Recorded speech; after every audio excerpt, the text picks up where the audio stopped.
Hi! இன்னைக்கான recipe veg noodles. First வந்து நூடுல்ஸை cook பண்ணி எடுத்துக்கலாம். கொஞ்சமாக தண்ணி சேர்த்து, தண்ணி வந்து பாயில் ஆனதும் நூடுல்ஸ் ஆட் பண்ணி, கொஞ்சமாக சால்ட் அண்ட் வந்து கொஞ்சமாக ஆயில் ஆட் பண்ணி பாயில் பண்ணிக்கலாம். க்ளோஸ் பண்ணி ஒரு 10 மினிட்ஸ் வரைக்கும் குக் பண்ணி எடுத்துக்கலாம். குக் ஆனதும் நார்மல் வாட்டரில் வாஷ் பண்ணி எடுத்தோன்னா நூடுல்ஸ் வந்து நல்லா உதிரி உதிரியாக இருக்கும். ஒரு பேன் ஹீட் ஆனதும் ஆயில் ஆட் பண்ணிவிட்டு, ஒரு ஆனியன், க்ரீன் சில்லி, கொஞ்சமாக கரி லீவ்ஸ் அண்ட் வந்து 1/2 டேபிள் ஸ்பூன் அளவு ஜிஞ்சர் கார்லிக் பேஸ்ட் ஆட் பண்ணி நல்லா சாட்டே பண்ணிக்கிறோம். நல்லா சாட்டே ஆனதும் டொமேட்டோ, கேப்சிகம், கேரட், பீன்ஸ் எல்லாம் ஆட் பண்ணி நல்லா மிக்ஸ் பண்ணி விட்டுக்கலாம்.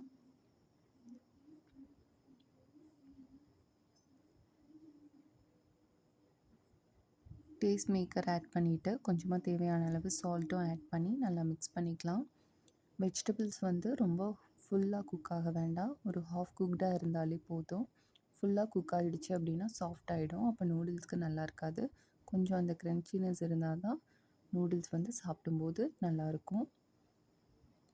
இப்போ நூடுல்ஸ் ஆட் பண்ணிவிட்டு நல்லா மிக்ஸ் பண்ணி விட்டுக்கலாம். அந்த மசாலாஸ் அண்ட் வந்து வெஜிடபிள்ஸோட நூடுல்ஸ் வந்து நல்லா மிக்ஸ் ஆகி வரட்டும்.